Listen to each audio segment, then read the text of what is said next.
No ar, programa O Poder da Palavra. O Poder da Palavra. Com a apresentação de Rodolfo Godoy.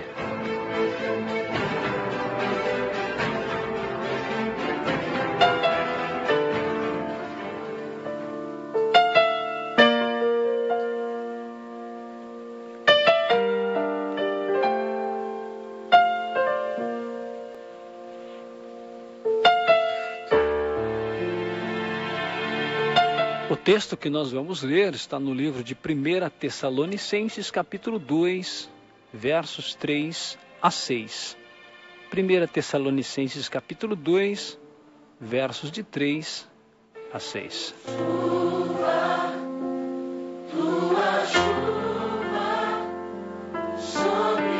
Diz o texto: pois a nossa exortação não procede de engano, nem de impureza, nem se baseia em dolo.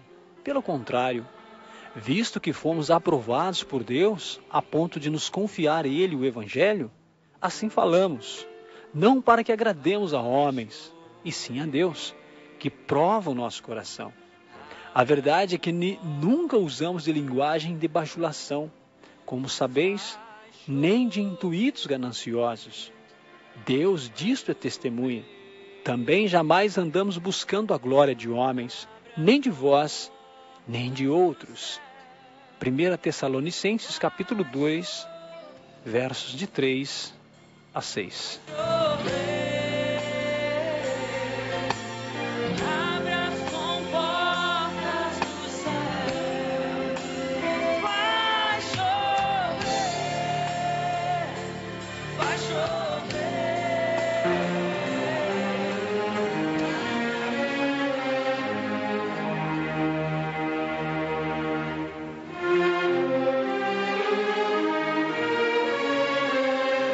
Queridos irmãos, um fenômeno, no mínimo assustador, tem acontecido nos nossos dias. Um fenômeno que tem, de fato, atraído muitas pessoas para dentro das denominações.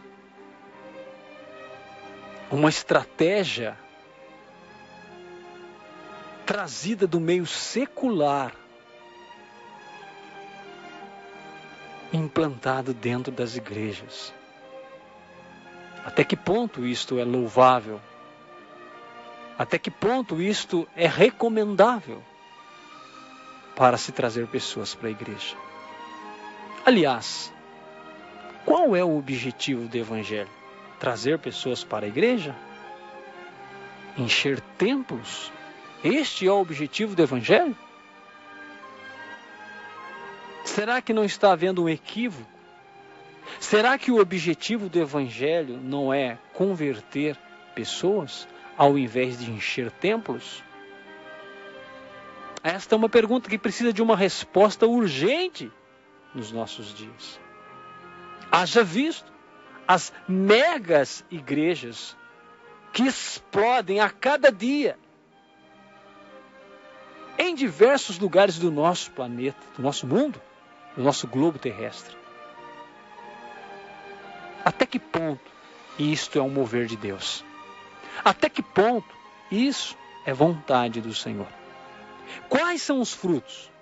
Quais são as evidências de que este fenômeno tem a assinatura do Espírito Santo? E é isso que nós vamos decorrer na tarde de hoje. Qualquer filosofia de algum ministério que usa os fins que justificam os meios, inevitavelmente comprometerá a doutrina bíblica, a despeito de qualquer proposição em contrário. Se a eficácia se tornar um indicador do que é certo ou errado, sem a menor dúvida, meus irmãos, nossa doutrina será diluída.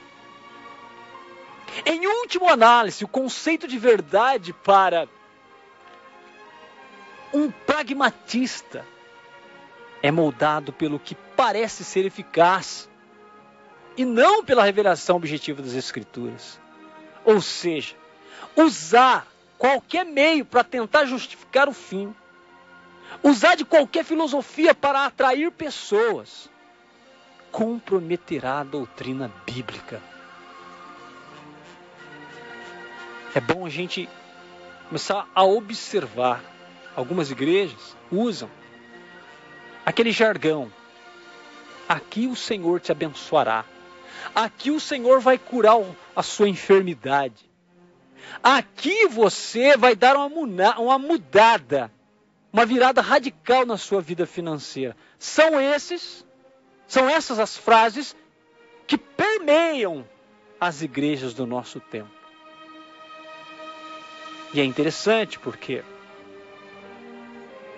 essas frases usadas como clichês e arrastam multidões que estão atrás da cura, que estão atrás simplesmente de uma prosperidade, que estão atrás de uma virada na vida financeira, de um bem material, um sonho de consumo.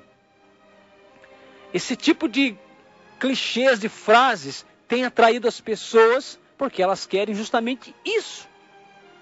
Uma vida financeira boa, um bom carro, uma boa casa, um bom emprego.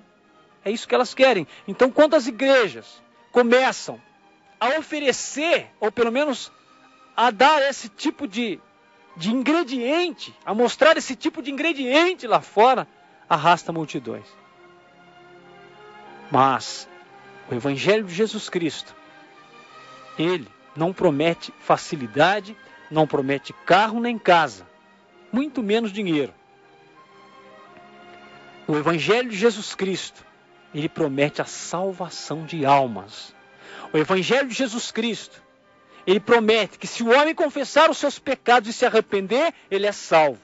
É isso que ele promete, a salvação em nome de Jesus Cristo. Este é o Evangelho bíblico.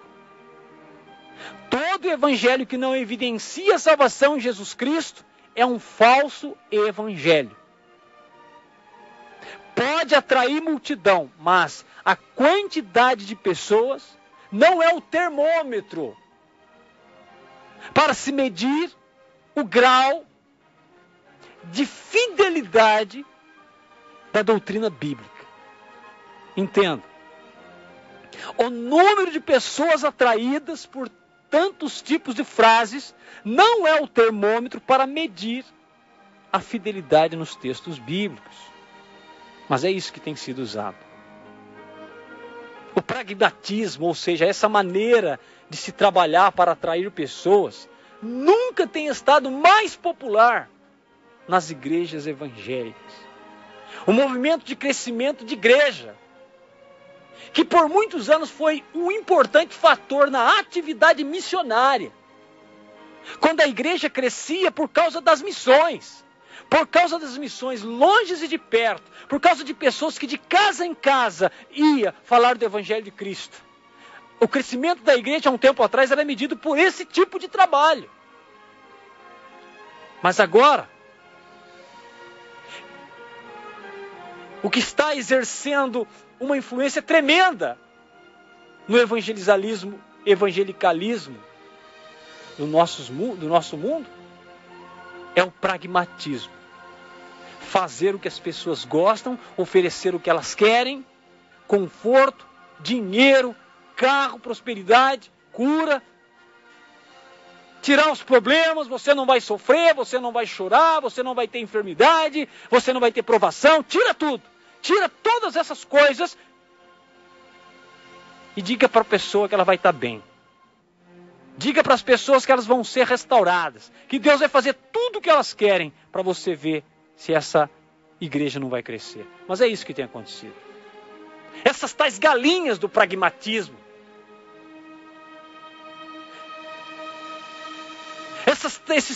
esses tais falsos líderes pragmatistas que lotam, que fundam as suas denominações. para lotar a igreja, oferecem o que elas querem, mas não oferecem o que resolve. Porque o que resolve é o Evangelho de Jesus Cristo. As igrejas têm experimentado essas metodologias pragmáticas. E o resultado disso tem sido uma explosão de interesses em técnicas inovadoras a respeito de crescimento de igreja.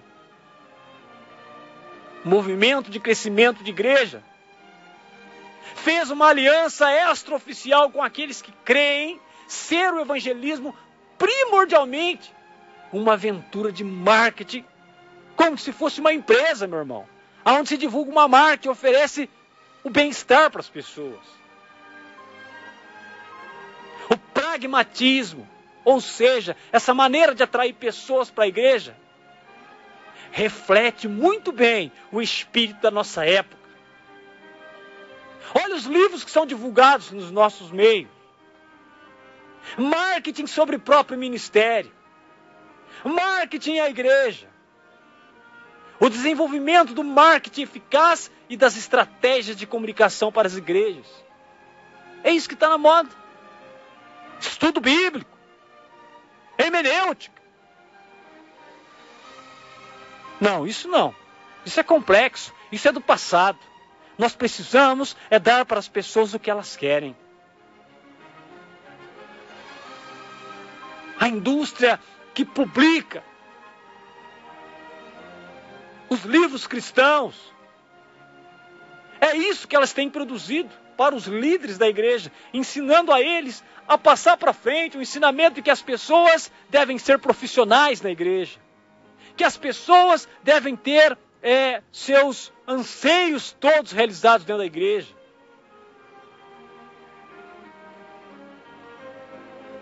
Essas publicadoras cristãs têm produzido esses tipos de material para os líderes da igreja.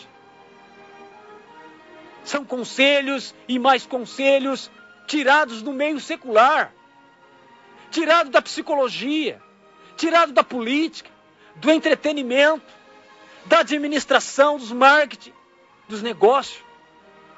Enquanto, irmãos, que os comentários dos livros de auxílio para estudo bíblico e livros acerca de questões bíblicas estão em declínio.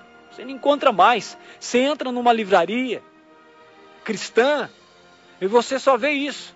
10 passos para a cura. 10 passos para você ser próspero. 10 passos para você salvar o seu casamento. 10 passos para você ter o seu próprio negócio. E os livros acerca das questões bíblicas, porque nós vivemos uma geração ignorante no que diz respeito ao conhecimento bíblico. Nós vivemos um tempo onde a geração nossa não conhece a Bíblia, não sabe nem sequer quantos livros tem a Bíblia. Não conhece o contexto onde as Escrituras foram escritas. Aliás, muitas denominações já substituíram a Bíblia com suas folhas, pela Bíblia online. Nada contra, porém, a Bíblia, que é em forma de livro, você pode sublinhar, você pode colocar cores ali no que é ordem, no que é mensagem do dia, você pode estudá-la. Bem mais complexa, apesar de dinâmica, é a Bíblia online. Por aí você vai vendo o desinteresse que tem acontecido. O modelo, meu irmão, para o pastor do nosso tempo não é mais o profeta nem o pastor. O modelo hoje é o executivo da corporação, como se fosse uma empresa. É o político. Pior ainda, às vezes é um apresentador de programas de bate-papo numa emissora de televisão.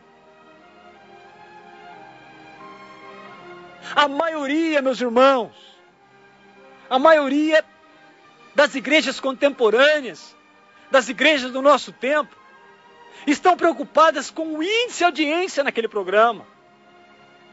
Estão preocupadas com as pesquisas de popularidade, com a imagem corporativa daquela denominação, com a estatística de crescimento, do lucro financeiro daquela igreja, das pesquisas de opinião pública, dos gráficos, dos dados, das tendências da moda, dos status do pastor célebre, do ministério, da banda de música que é celebridade. E outras questões pragmáticas. O triste, meu querido, que é o que está desaparecendo, é a paixão da igreja pela verdade, pela pureza. Ninguém mais parece se importar. Desde que as pessoas, que a reação das pessoas sejam entusiásticas, emocionais, vibrantes, com um sorriso estampado no rosto. Isso é o que tem importado. Mas a pureza, a verdade, o entendimento da Sagrada Escritura tem sido deixado de lado. Sabe, meu irmão, essa nova filosofia que está aí,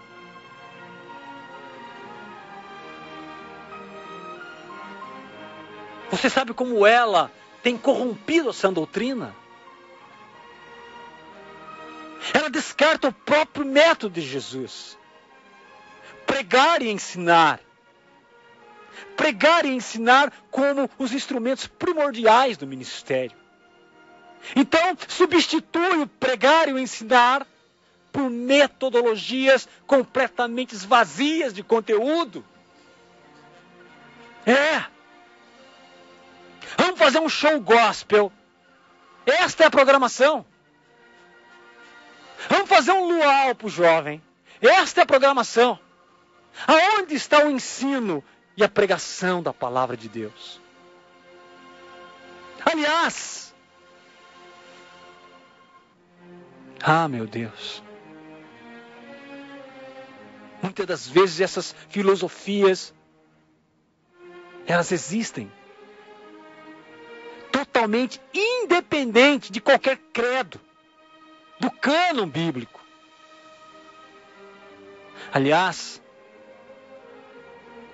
essa metodologia contemporânea, mundana, que entrou na igreja, evita os dogmas, as convicções fortes.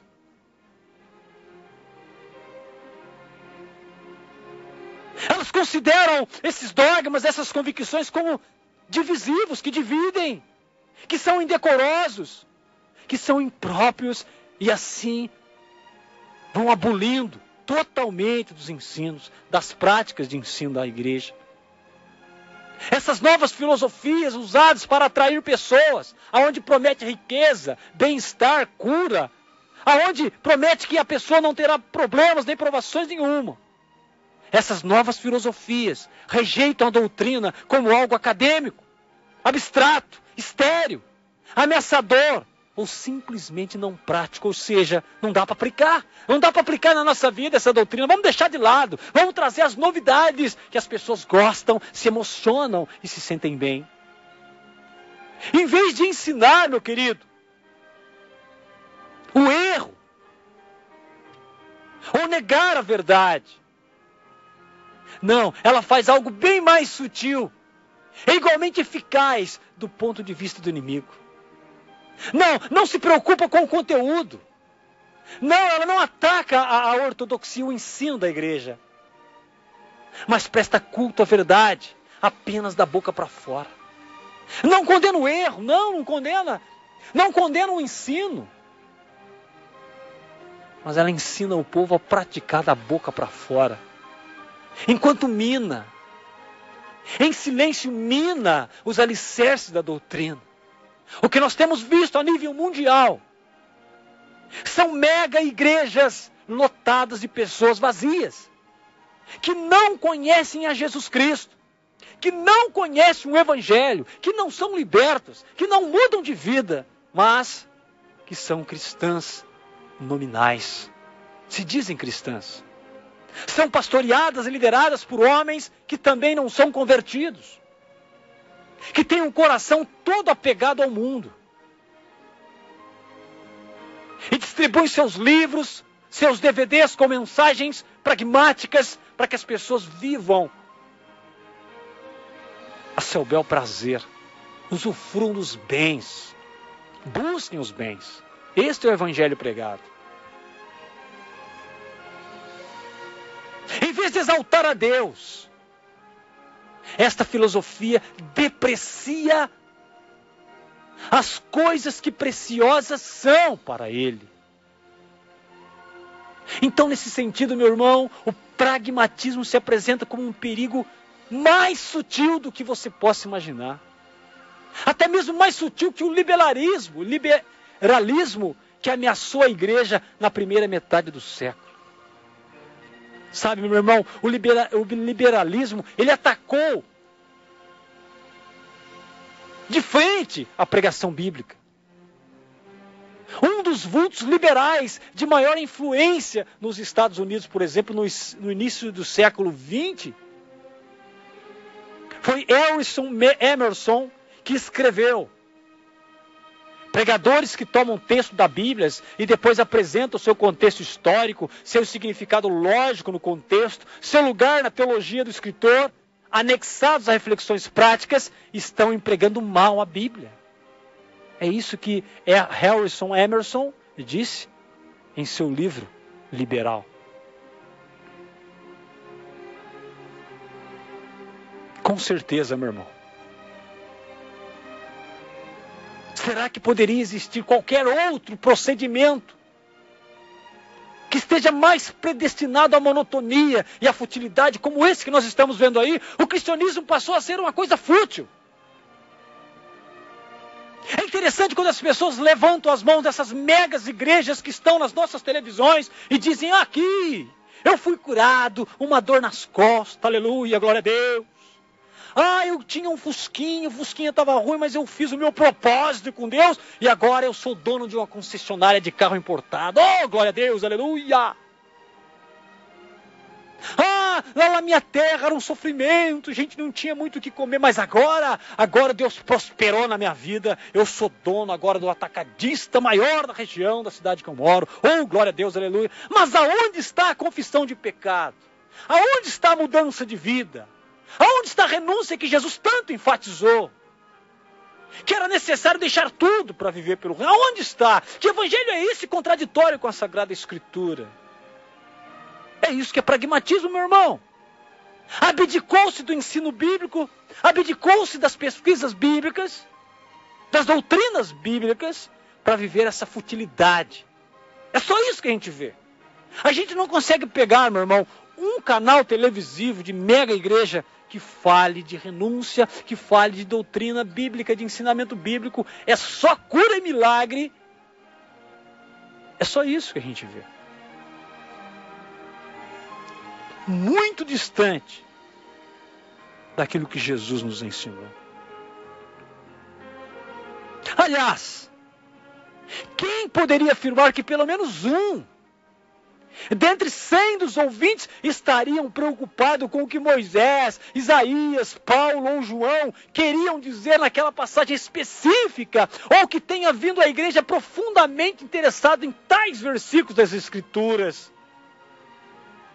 Ninguém que conversa com o público presume que o interesse vital das pessoas possa estar centralizado no significado de palavras ditas há 2000 anos atrás. Não, isso é fútil, isso é banalidade. Não, o que o Senhor quer é te abençoar com a sua prosperidade. Oh, glória a Deus, aleluia. Dá um glória a Deus aí, irmão. Dá um aleluia aí, irmão, porque Deus restituiu. Não, meu irmão. Não que Deus não possa fazer isso. Não que Deus não possa te abençoar também desta maneira. Não que Deus não possa te curar.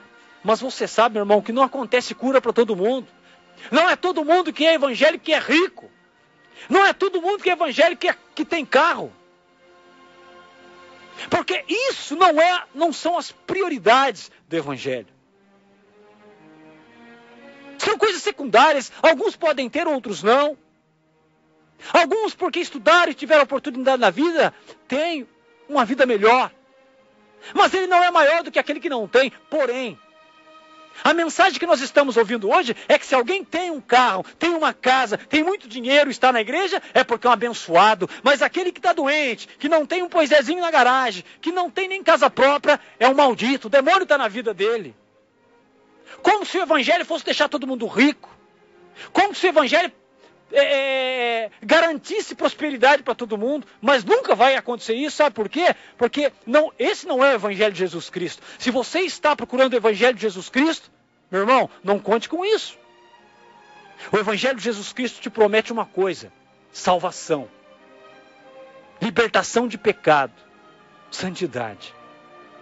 Esquece esse evangelho pragmático, que homens sem a luz do Espírito Santo, pessoas sem o discernimento de Deus, estão levando para frente.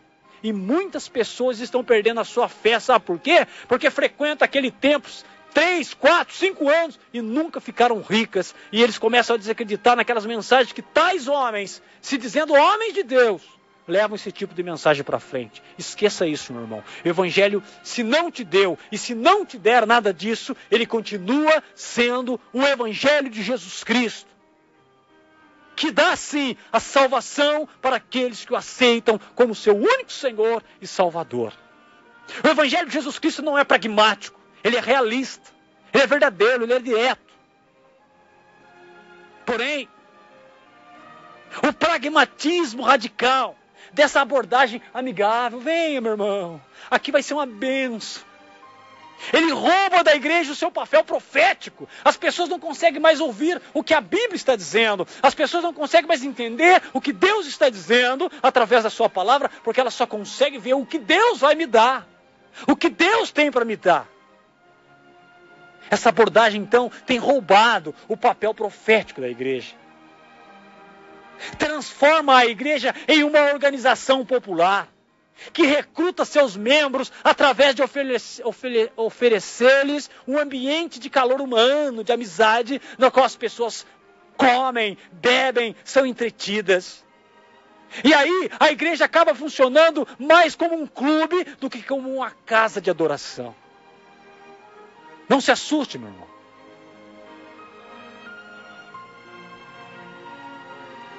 Existem no meio desses pragmatistas livros e receitas que ensinam a igreja a ser como se fosse um barzinho da esquina. Sim, aquele barzinho que costumava ser o lugar onde os homens da vizinhança se reuniam para assistir na TV os grandes eventos esportivos, as lutas, os campeonatos mundiais. Alguns livros dizem que, embora o tempo tenha mudado, esse mesmo conceito pode ser usado pela igreja. Isto é um engano. A igreja não é um clube social. A igreja não é um lugar onde os amigos simplesmente se encontram, apesar de se encontrarem. Mas não é um fim dela, meu irmão. A igreja é o lugar onde a palavra é profetizada para arrancar o pecador do pecado, para arrancar o homem da escravidão de Satanás. Essas mega igrejas, a maioria delas possui um grande auditório, que até mesmo poderia ser utilizado para reunião especial ao redor de grandes eventos de mídia, de esporte, de debate público, político. Talvez você já foi a um lugar desse, que mais parece um ginásio de esporte. O cenário é construído em torno de pressuposições que são claramente antibíblicas. Sabe, muitos templos, megatemplos que são construídos hoje, não é para evangelizar. São feitos para arrecadar. São empresas, meu irmão. São verdadeiros clubes sociais. Mas a igreja não é um clube que busca novos membros. A igreja não é um barzinho do bairro onde a vizinhança se reúne. Não, a igreja não é um grêmio estudantil à procura de calouro. A igreja, meu irmão, não é um centro comunitário onde se realiza festas. Não é um clube de campo onde as pessoas vão para se divertir. A igreja não é um comitê eleitoral onde os problemas da comunidade são discutidos. A igreja não é uma corte judicial para corrigir as injustiças sociais. A igreja não é um fórum aberto ou uma convenção política. A igreja até mesmo não é uma cruzada evangelística. Segundo 1 Coríntios, capítulo 12, versículo 27, a igreja é o corpo de Cristo. E as reuniões da igreja são para adoração e para instruir o seu povo. O único alvo legítimo da igreja é o aperfeiçoamento dos santos, para o desempenho do seu serviço, para a edificação do corpo de Cristo, Efésios 4:12. Para o crescimento vital, não apenas para a expansão numérica. É preferível uma igrejinha com 10 pessoas que sejam maduras no crescimento espiritual do que uma igreja com 10.000 pessoas que não conheçam nada de Bíblia. É preferível uma igreja com 10 pessoas maduras na Bíblia do que com 10.000 pessoas que não têm conhecimento bíblico. A ideia de que as reuniões da igreja deveriam ser usadas para encantar ou atrair os não cristãos é um conceito novo.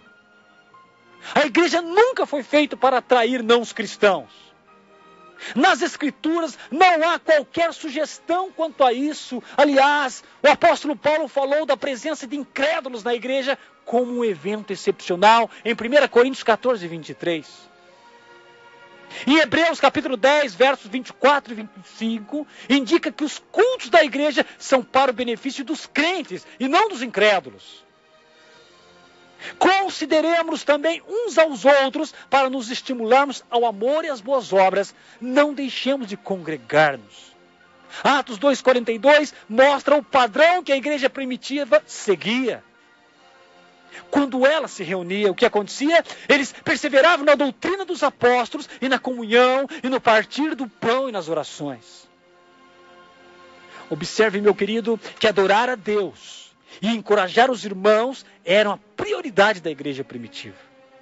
A igreja se reunia para adoração, para edificação. E depois se dispersava para evangelizar o mundo. Então nosso Senhor, Ele vai e comissiona seus discípulos para evangelizarem da seguinte forma. E Ele vai e diz: ide, portanto, e fazei discípulos. Quão difícil é fazer um discípulo, meu irmão? Requer tempo, disponibilidade, renúncia. E Ele disse: ide, portanto, e fazei discípulos de todas as nações. Mateus 28, 19. Então Cristo vai deixar evidente que a igreja não deve esperar que o mundo venha, ou que deve convidar o mundo para vir a ela. A igreja não deve esperar que o mundo venha, nem deve convidar o mundo que venha nas suas reuniões. Jesus mostrou com clareza que a igreja deve ir ao mundo. Esta é a responsabilidade de todo crente.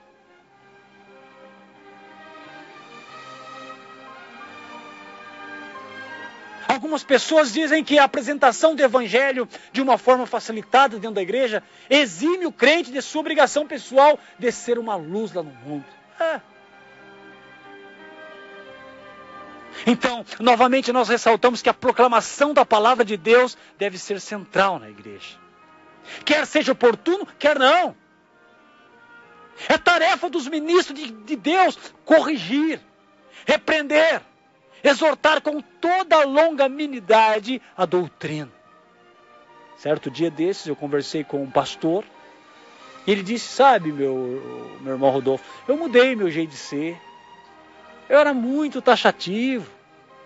Eu corrigia muito. Agora não, a igreja está liberal. Você tem que deixar que o Espírito Santo, ele vai fazer a obra. Então por que Deus te levantou pastor então? Por que existem reuniões? Por que existe evangelismo? Você tem que deixar. Deus levanta você, te dá a luz do Espírito Santo para com amor corrigir, para com amor exortar. É o pragmatismo. O pastor que coloca o entretenimento acima da pregação bíblica.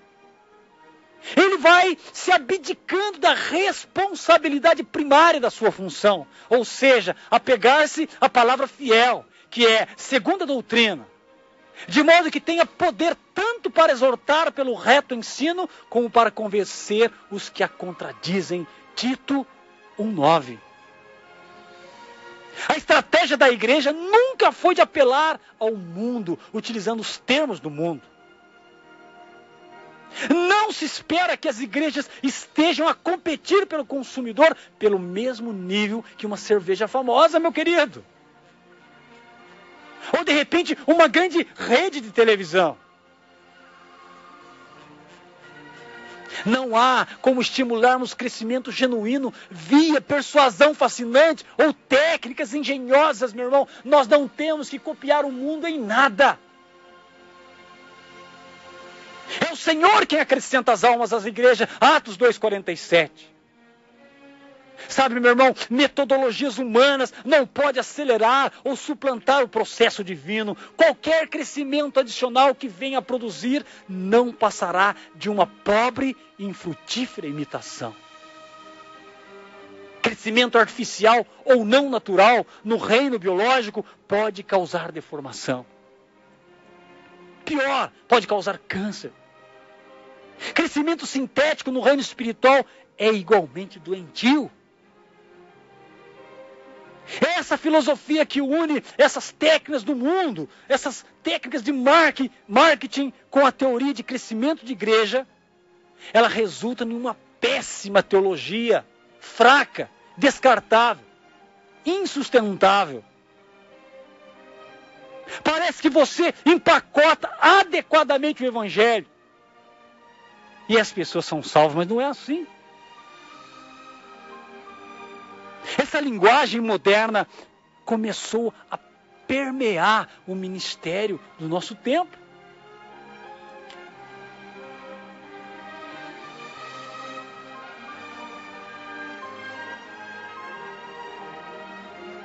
A igreja se acomodou à nossa cultura, ao inventar um tipo de cristianismo, onde tomar a sua cruz tornou-se opcional, ou até mesmo impróprio. De fato, muitos dos membros das igrejas do Ocidente creem que servirão melhor a Deus se confrontarem o mundo o menos possível.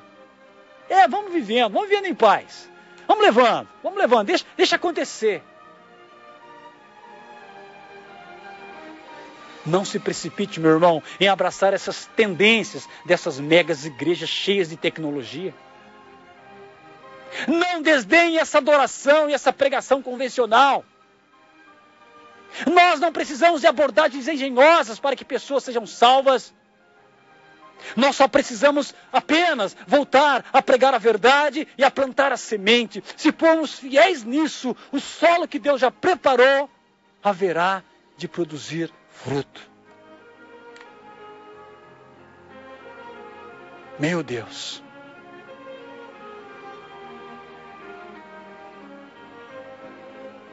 Nós que conhecemos e amamos a verdade, nós precisamos ser a voz profética do nosso Deus e proclamar a santidade do seu nome.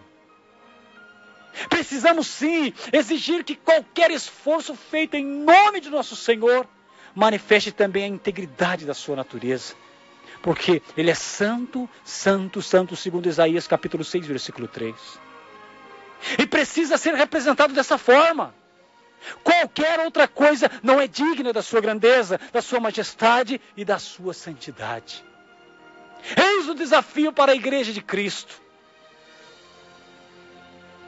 Purifiquemo-nos de toda impureza, tanto da carne como do espírito, aperfeiçoando a nossa santidade no temor de Deus, segundo Coríntios 7:1. Meu querido, não é engenhosidade de nossos métodos, nem as técnicas dos nossos ministérios, nem a perspicácia dos nossos sermões que trazem poder ao nosso testemunho, mas é a obediência a Deus. A obediência a um Deus santo, a fidelidade a um Deus santo, ao seu justo padrão em nosso viver diário. Ah, meu Deus. É isso que traz poder à igreja. Eu quero terminar, mas eu preciso dizer, nós precisamos acordar. Todos nós. O declínio é um lugar perigoso para ficarmos. Não podemos ser indiferentes com o que está acontecendo. Não podemos continuar em nossa busca insensata por prazer, por autossatisfação. Nós somos chamados a lutar uma batalha espiritual. E não poderemos ganhá-la apaziguando o inimigo. Uma igreja fraca precisa se tornar forte. Um mundo necessitado precisa ser confrontado com a mensagem de salvação. E talvez, meu querido, haja pouco tempo para isso. Como Paulo escreveu à igreja em Roma: já é hora de vos despertardes do sono, porque a nossa salvação está agora mais perto do que quando no princípio nós cremos. Vai a noite e vem chegando o dia. Deixemos, pois, as obras das trevas e revistamo-nos das armas da luz. Romanos 13, 11, 12.